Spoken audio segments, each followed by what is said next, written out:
Hello and welcome back to the Get Sculpted podcast. We're very excited to talk about today's topic. It is one that I'm sure you're going to be able to relate to, and it is the shame spiral and how you're going to stop it before it's going to steal your whole summer. So we want to paint the picture. It's in the spring, it's May. You had a plan. You were going to go into this summer and things were going to be different. You were going to lock in, but somewhere between you skipping some workouts, some meals went sideways, things didn't go as planned, the week completely fell off, you just stopped. That snowballed into you're just not going to show up anymore. You stop trying. You stop showing up to the gym. You stop showing up to the accountability group. Maybe even if you have a coach, maybe even you were ghosting them, and you stop showing up for yourself. And the longer that you stayed away, the more challenging it was to come back from that. Like you feel like too much time had passed, and now you're like, oh my God, I feel like I have to earn my way back there. I'm just too far gone. So if this is you right now, then this is going to be the perfect episode for you to listen to. So this topic actually came from a discussion that I had with my husband, Brian, and I want to start there. So yeah. Let's dive in. You girls ready? We're ready. Do it. I love this one. Okay, so my husband has ADHD, and I've gained a ton of understanding just about like different perspectives in general from talking to him and really like diving deep, because the shame spiral was something that I actually don't really recall experiencing myself. But when he put a name to this, I was like, this is so totally what my clients have gone through. Right. So he told me that like, basically we were talking about how when we join communities, we're so polar opposite. Like I'll join a group and I'll be like, hey, this is me. This is my name. I'll be commenting on everyone's post. I'll friend everyone. I'll be like so active because in my mind, I'm like, I just want to like squeeze all the juice out of this lemon. Like I'm here and I'm here. But I'm always like, oh, I'm like, you're very quiet in this group. And he was kind of telling me, he's like, you know what? I start with good intentions. He was in like this men's accountability group and he's like, then I just haven't done my daily 5 things we're supposed to check off.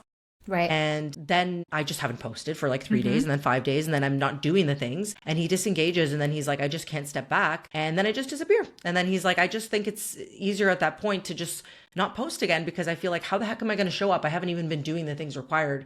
Like, that's the shame spiral. Yeah. And then it's like, oh man, I never finish what I start. And then that's when you start putting that identity to yourself. Yeah.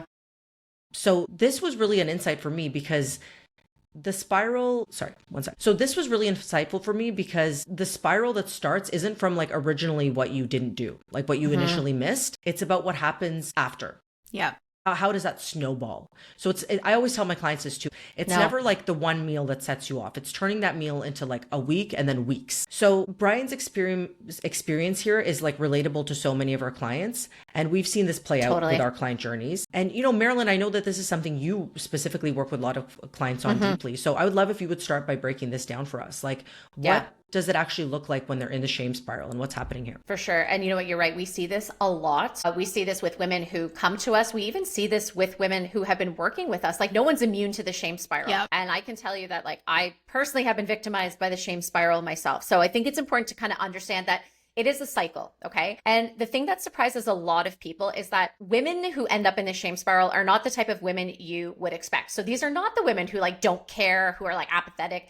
These are actually the women who care the most, right? These are ambitious, high-performing women, and they don't fall into the spiral because of laziness or because of disinterest. It's because, like you said, T, like something happens and the spiral kicks off, and then like, you know, before you know it, there you are. So we want to walk you through what this cycle looks like. And for some of you, you might listen to this and be like, oh my gosh, I see myself in this. So I really want you to pay attention to what this looks like, okay? So first, it starts with the standard that a woman sets for herself. And like I said, it's usually a very high standard where you decide you're going all in, you're going to do all the things, you're going to hit all your training, you're going to nail your nutrition. You know, if you have a coach, you're going to do all the check-ins, you're in it. And at the beginning, it feels amazing because you're seeing change, there's momentum. But T, like you said, then something happens, you miss the mark. Right? And it can be something small, like a missed meal, a missed workout. It could be a stressful week. And none of these things like on their own are huge or earth shattering necessarily. It's literally life happening. So that's the other thing I think we need to understand is like these things are going to happen. It's not if, it's when. All right. But that's when the spiral starts. Instead of just acknowledging the missed meal, missed workout, you know, whatever it is, this woman starts to spin a story or what we call a narrative, okay? That something is wrong with her, that she can't do this, that she always fails. I have heard all of those statements from women before. And this narrative gets so loud and so pervasive that this woman barely notices that it's the story that is causing the damage and sabotage,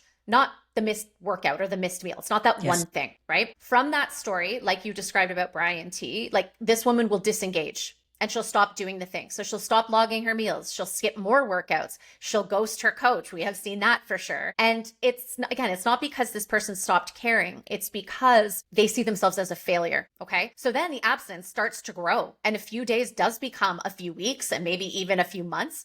And now, you're not just behind on your goals. You actually feel like you don't deserve to come back because you have nothing to show for it. You feel like you have to like prove yourself and do something before you can earn your way back in.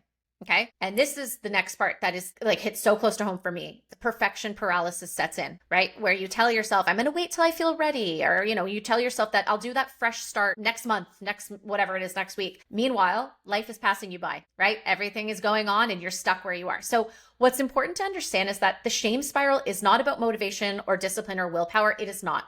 It is a story problem. It is that narrative that you are trapped in. And until that story changes, no amount of effort is going to pull you back in. That's the thing we want you to understand. It's like you can't just will yourself or push yourself back in. The spiral is not just keeping you stuck on the outside, you're stuck in your own head. So that is the cycle that keeps repeating and keeps women stuck. So, and I think also what makes it hard is that it shows up differently for everyone, right? Mm-hmm. Everybody's story is so personal to them. So Jord, I would love if you could walk us through, like, what does this look like, let's say in real life for a woman living her life? Where does this appear? Yes. Okay. So before I dive in, because there's 4 examples. Yeah. I just also want to reinforce the fact that like these aren't actually edge cases or random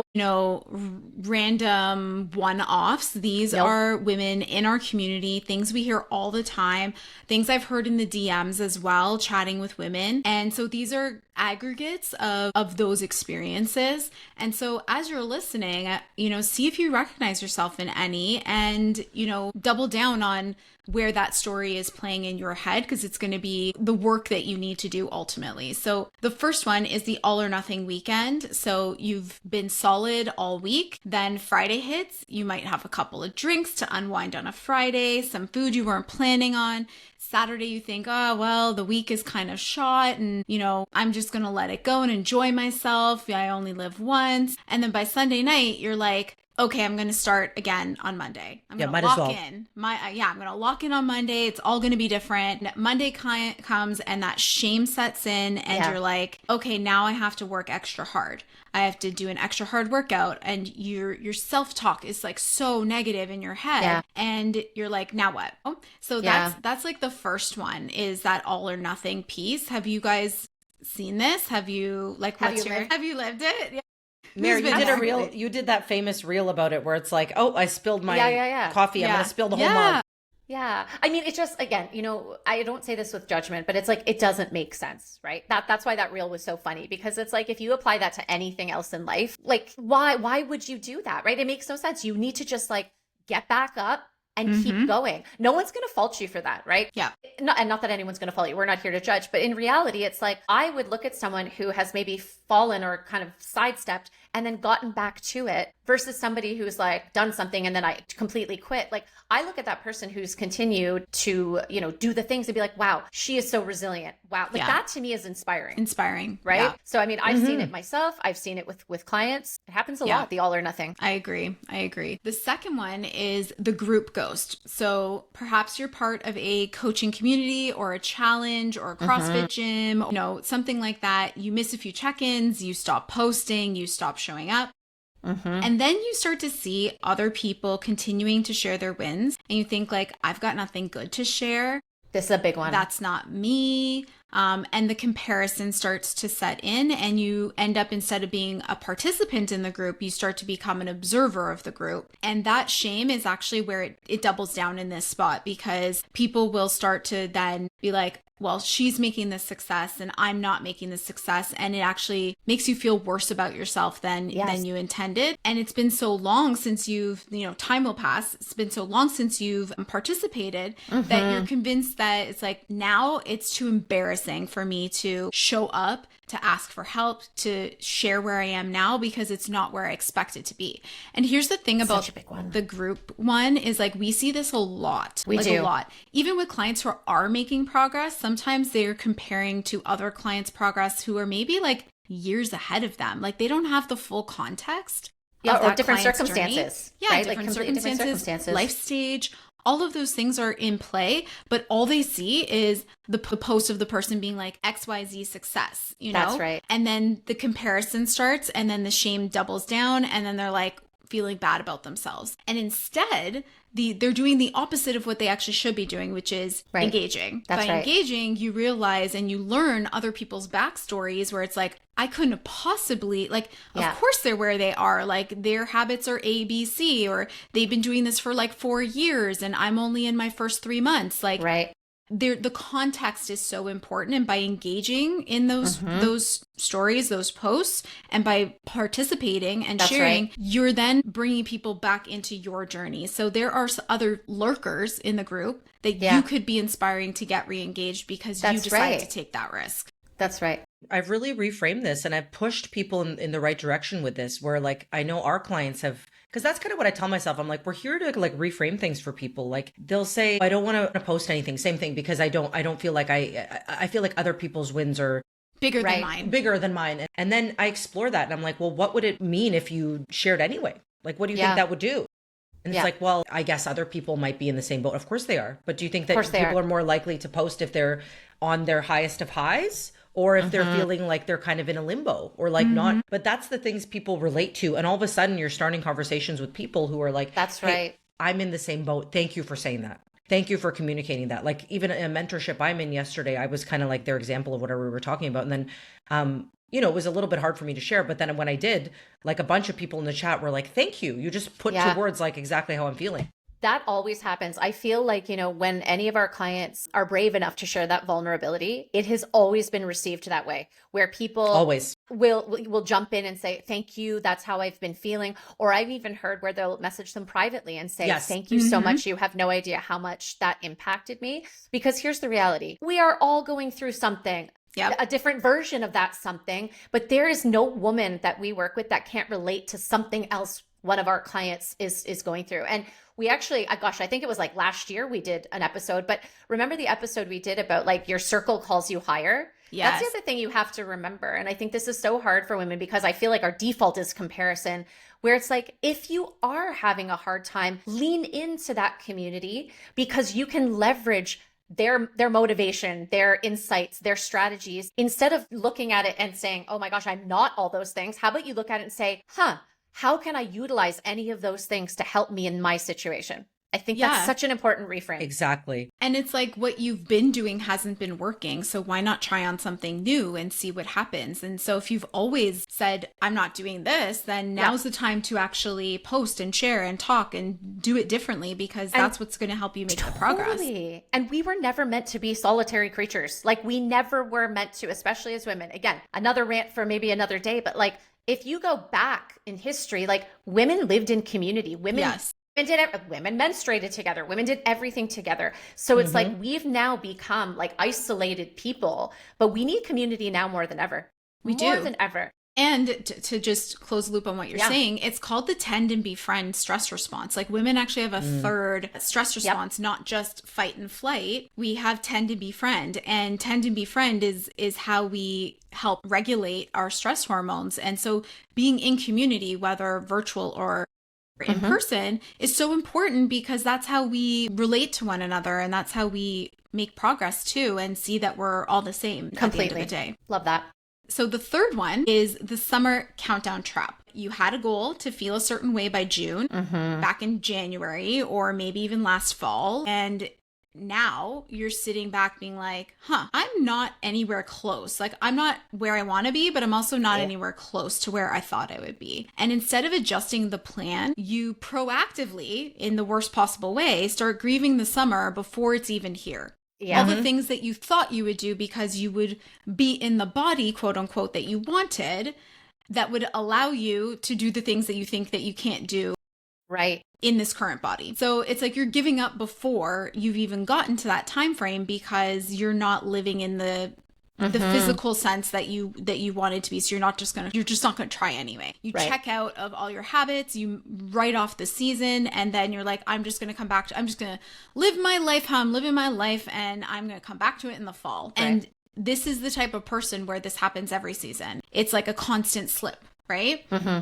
Experience with this one? Yes, I've had right away. I can think of several clients that I've talked out of this, which is like they focus on the outputs and not the inputs. That's So right. it's almost like I need to be here. I need to be here. It's like, okay, but the actions you're taking are not just things you're doing to get to that end result. Right. It's like you need to enjoy the journey. And like, that's the reframe I give them, because it's like, you need to be putting these reps in and you'll get there eventually, but like, don't give up just because you're not there on some magic timeline. That's right. So arbitrary. Yeah. It's like the journey is your life. Like one of my clients used to say that. And she's like, that was her motto. Like, the journey is my life. Like, every day that I live my lifestyle is the day that I'm living my life. And it's not like, you know, it's not just a temporary thing to get to the outcome. It's every day that you're getting there. And that mental shift is so huge. The last one we've got here is the comparison collapse. So you see someone as kind of the other side of the sharing one. You see somebody else's transformation, like a progress photo or,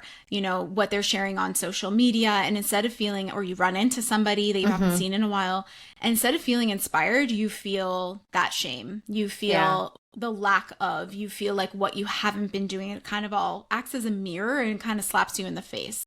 Yeah. And instead of reframing that as, you know, okay, this is a sign that, you know, maybe now I need to focus, you use it as an opportunity to further shame yourself, like push yourself into that, like, you missed the window, everyone else has figured it out except for me, and you isolate yourself. And like, the crazy part about all of these types of women is that none of them don't care. No, like you said earlier, Mare, like, they care so much that the gap between where they are and where they thought they'd be, it became unbearable. Like, that's right. There's so much care there. And that's the spiral, is the high standards plus perceived failures plus the isolationist behaviors equal the paralysis and the stuckness. And that's what is happening, like, when we tie all the threads together. And if you're hearing these examples and you're thinking like, oh my gosh, that is so me. I've been there. I've been hiding. I don't know how to come back from this. Like, this is what you need to know. This is what you need to hear. You don't have to earn your way back in. You don't need to show up with weight loss already happened. You don't have to have a perfect week behind you. You don't have to do it alone. You just need to show up. You just need to take that first step. So if you are in a shame spiral right now and you need a community that understands this, where you can come back without explanation or performance, we have our applications open. You can click the link in the show notes below. Our clients are in the thick of real life. Like, this is what they are. They do, right? Like, and we help them break that spiral and rebuild momentum without the shame. And they can move forward feeling more confident and more part of a collective, right? Love that. Yeah. So this is what I find so important, is to understand why. So Mare, can you walk us through the high achiever and why this is so hard for them? Yeah, for sure. I feel like this is the perfect place for me to speak, because this was literally, this was me for so long. And I still battle these parts of myself sometimes, which is like perfectionism, right? Like, how does perfectionism make this so much worse? So from the outside, people might look at a woman who's in a shame spiral and think, you know, like, okay, well, just like get back to it. It's not that complicated. But what people don't understand is like, it is that complicated, because perfectionism is doing something underneath the surface that a lot of people don't see. Even the woman herself doesn't necessarily see it until it's happening, right? And we say perfectionism and people think that's like, you want everything to be perfect. Okay, well, that's part of it, but that's the surface story. Underneath what perfectionism is, and this was my biggest aha moment when I figured this out for myself, perfectionism is actually a protection strategy, okay? Because think about it. If you never fully commit to something, then you can never fail at it. If you're 1 foot in, 1 foot out, then if something happens, disappointment is manageable. It's almost like you're containing the risk.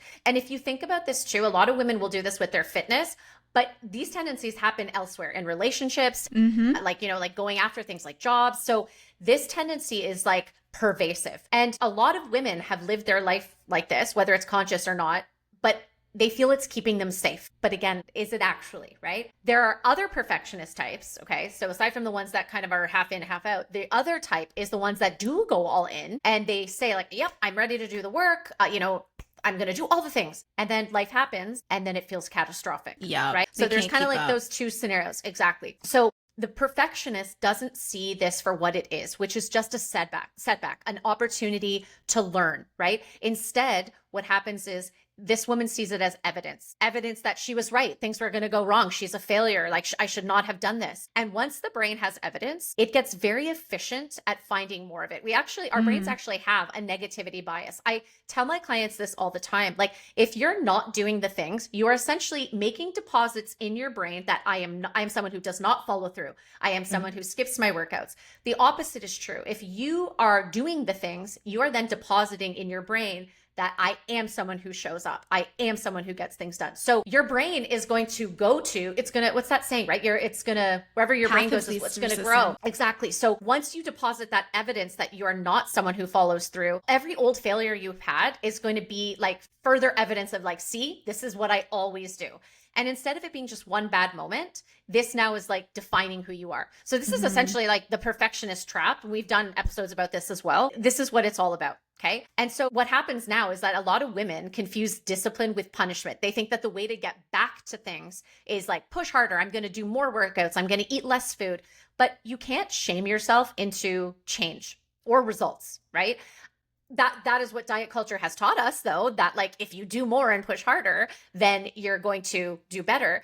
But in this context, what happens is your burnout gets stronger and the spiral goes deeper. Okay. So we have many pillars. We have what we call our sculpted standards when you are with us and Get Sculpted. And there's two in particular that are really important and applicable to what we're talking about. The first one is full commitment, no half measures. Okay. That's one of our pillars. When we say full commitment though, and if for any of our clients listening, we want to reinforce this, it doesn't mean perfect. Like nowhere are we expecting perfection. Not full perfection. No, it just means, Sorry, go ahead. That's exactly. So what it means is, just your full commitment to getting back to the plan after something happens. Because again, it's not if, it's when. So that is what commitment, no half measures is. It's not the absence of failing. It's the presence of returning. Yes. I was going to say that we always tell our clients, we don't expect perfection. We expect honesty. And that's really what that means. It's like, it's just committing to showing up, not showing up perfectly. Exactly. Can I add a little client story about this? Because please, I love that. It's very, very recent. Somebody I'm working with right now, and she got into this shame spiral and it totally withdrew her. And there was a lot of life stuff happening for her, like big life changes. And she had to like rebuild most of her life. That was like massive because what she thought she was navigating, the scenario she was living in, is now flipped on its head. It's completely different, like different city. She's now alone, like, different daily routine. All of that had to be rebuilt. And her past self would have stopped, like she was a client of mine before. Right. She would have ghosted. She like would stop communicating. She would stop doing everything and just fall into like the hardest, hardest parts of her habits that weren't serving her. And so this time what happened was I was like, you know what? We need to flip this, because in her check-in, she had shared a bunch of things that she did well. And then she just went into like all the things that were bad and that she could have done better. And I said, first of all, one, you checked in. That's a win in and of itself, right? Like that's communicating and sharing honestly. That's what we are expecting from full commitment, no half measures, and being vulnerable for sure. And then I said to her, you do have that negativity bias. We need to address that, because if you won't really ever see the work that you are putting in, you'll always be putting yourself down and falling victim to this shame spiral that you've been susceptible to. So what we've been doing the last couple of weeks is I've had her message me privately in the app and just tell me one win that day. Like, just highlight the one win. And what was incredible was she went from like being like, I had half the dessert today. Yeah. And I was like, that's great. And then the next day it was, I actually didn't have any dessert at all today. Yeah. And then the next day was like, I went for a hike, and the hike I went on, I wouldn't be able to have done last summer. And then it was like, I actually food prepped all my food for the next 3 days. Yeah. And it's like, the wins got progressively stacked on one another, that they were bigger and bigger. And now she's going on away to a cabin for a few days. And she's like, I already packed all my food. I'm packing my bands with me. And like, this is going to be an amazing couple of days. And it was such a short time that turned around, and we're just going to keep doing it. It's evidence. We're depositing positive evidence instead. She was looking for positive evidence. And it's been very powerful for her. I love that. I think I might have mentioned it on previous episodes, because what happens with that is that the lens opens, right? Like you zoom out and you're able to see, because when you're in a shame spiral, you are so fixated on the thing that you perceive it's going wrong. So Jordan, I do something really similar. We call it the POP. It's proof of progress. So my clients, either like some of them, I have them doing it daily. Some of them, it's like at the end of the week. It depends on the person and where they're at in their journey. But they have to tell me a POP every day. And it's just like, it's that same thing. Like, it doesn't have to be this monumental thing. It can be something simple as I had half a piece of dessert or I had no dessert. Like, it could be something so small. It can be big things too. But what it does is, like we said, it creates that evidence that you're actually doing things that are moving you forward. And it also broadens the lens to see what is the proof of progress. It doesn't have to be like 30 pounds, like a fat loss. It can be, but it's like, did you stick to your meal plan today? Did you like hit your protein goals? Did you get your 10,000 steps? It's so important to do that. I love that you do that too. I love it. I think it's so important. The next pillar though, I think that everybody needs to know about is what we call follow the plan, not your mood. Okay. This one, I think I talk about daily with clients. It's very important for the perfectionist because the overwhelming mood when you're in the middle of a shame or a spiral rather is shame, right? That's what it is. You feel shame.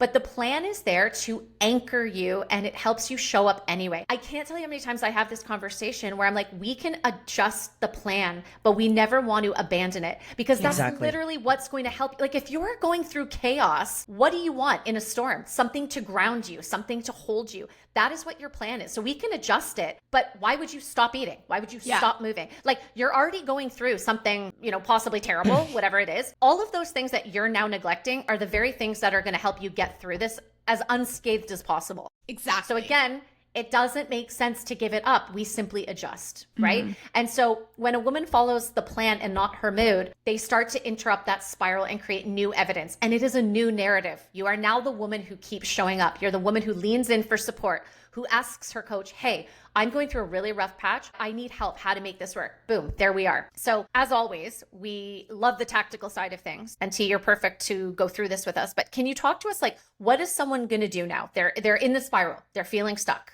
So what can they do? Well, you hit the nail on the head there, Mare, when you just said, like, it's about like reaching out and showing up. So the number one is to name it out loud. So this is what I always tell my clients, especially, and I know our clients do listen to this, whether you're a client or not.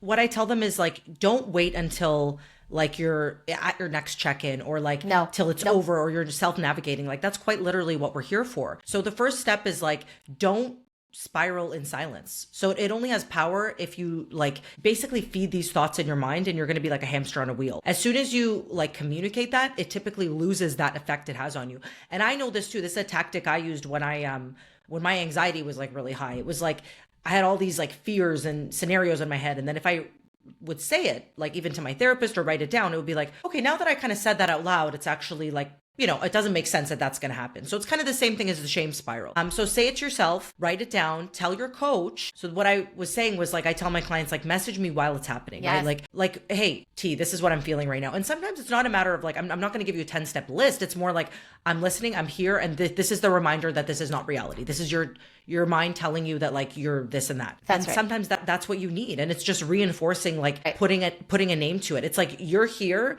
and your shame spiral, your shame is here. You are not those feelings. Yes. That's right. That's right. Can I tell you one quick thing? So when I was teaching, right, this is so parallel to this. We would help kids try and like regulate their emotions. And this is the very same thing we would say, like, the first thing you need to do is name it. So we had this little saying called name it and tame it. So as soon as you name it, you are literally in a better position to tame it, and you don't let that feeling take you over. Because you're right, like once you're already in the shame spiral and you're so like in the thick of it, it's not impossible, but it is far more difficult to help pull, like, to get out of it. Versus, like you said, I'm feeling this way right off the bat, reach out for the help. If you name it, you can tame it before it becomes this big monster that's taken over. So name it and tame it. Exactly. I love that. And then that the stories, it just keeps feeding itself. I can't tell you how many times I've kept things to myself, and you've told yourself a whole ass story and it's like not even true. You're just adding logs to the fire. That's right. That's right.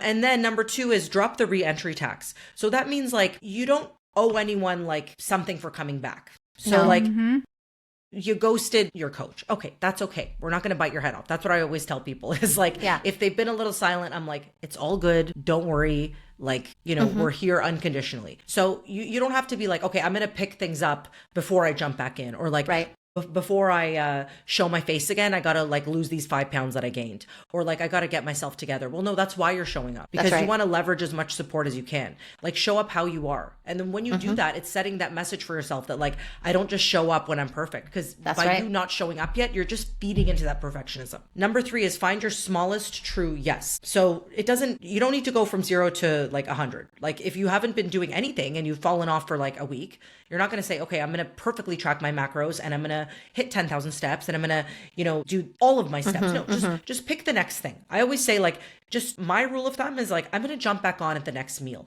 Like perfect example is like, this always shoots me in the foot. But if I haven't tracked my macros halfway through the day, I'll be like, okay, well, I don't really remember what I ate. I'll just start tomorrow. And then it's like, in that case, like, that's not a major thing and I'm not really shame spiraling about it, but like I'll just tell myself, you know what, I'm just going to track my dinner. I'm just going to track the rest of the day. Get back into the routine. Or I'll just track tomorrow. But then that just with no shame, I'm like, okay, that's fine. No big deal. I didn't do the rest of the day. And that's how we want you to approach it. Just what's one thing you can commit to today or even right now, right?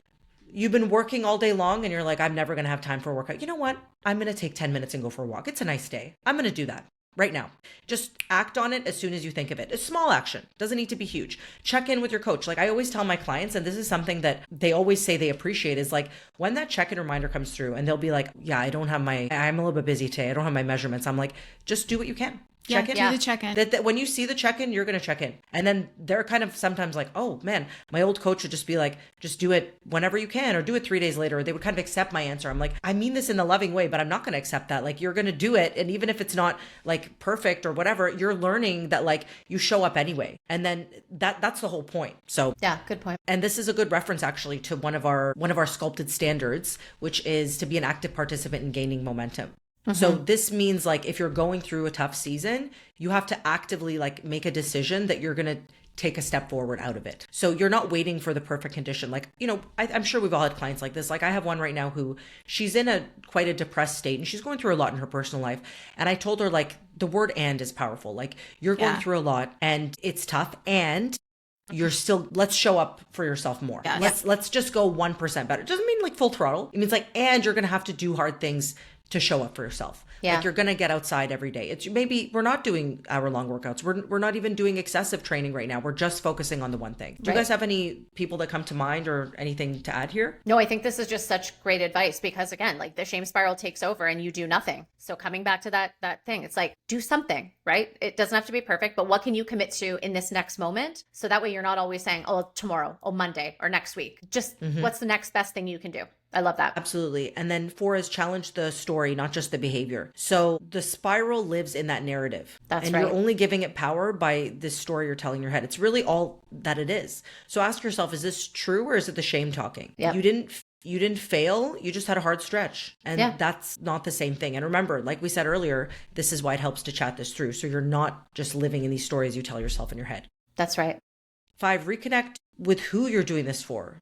Who, meaning like the version of yourself. You're not doing it to be hot for the summer. Well, not only, right? Like it's okay to want to do that, but you're not doing it for the one photo, looking good at your kid's graduation or being hot for 40. You're doing this to like stay as that version of yourself. And it's not about the outcome, it's who you become in that process. And if you want to become that person in that process, that means you're going to have to let go of this expectation to be perfect all the time because it's not serving you. And hopefully you've really like internalized that with what we talked about. And this comes back to one of our other standards, which is your dream body, your dream life. So like you're not, which means like you're not just doing this for the end result. It's who you're becoming. And finally, use the community as your return ramp. So that means like borrow other people's belief, borrow other people's headspace, mindset, like lean on them, leverage them. Yeah. Like I always say, like to my clients, all of them, I'm like, you got to leverage all the tools you have here. That's right. Like you want to get to your most successful, fittest, hottest, leanest, most sculpted self. Like use all the resources you have. And that means like, if you're in this community, which is another one of our standards, leaning into community, like you're automatically in this group of women who are like, yes, I want to level up my life. I want better for myself. A lot of them have been in this like shame spiral or had these limiting beliefs. And now you're surrounding yourself with people who've been through it. That's right. You're amplifying that for yourself as well. Can I just shout out our community because they are the Get Sculpted Client Club is the bomb. Like you guys are amazing. They really are. Constantly showing up for Absolutely. one another, being vulnerable, getting into that messy middle. Like, they are just there. And I think it's just a really special place on Very the internet that is pretty unique. So love you guys. I agree. Yes, we love you. We love you. You are the bomb. And by the way, if you are getting value out of this, please give it a share. I know we're going to take it home now, but this is a good time to prompt you, like give back to people around you, right? And if you are in our community, we appreciate that as well. So let's close this off here, guys. If you are someone who is experiencing some of the things that we talked about, like the summer being gone, but it hasn't even started yet, or that your shame spiral is going to steal that current season from you, don't let it take the next season. So remember, like, you don't need to be perfect to come back. You just need to be yourself and show up authentically and just really commit to like doing this without having those perfection expectations. So if you are in that spiral, our community is open. Come find us. You can get more information and learn more about us at getsculpted.ca/contact. Tell us about you. We'll see where you're at, and then we'll chat with you to see how we can help you get out of that shame spiral and into your 2.0 self. So thank you guys so much. I really enjoyed this episode. Hopefully you did too. And we'll see you in the next one. See you later.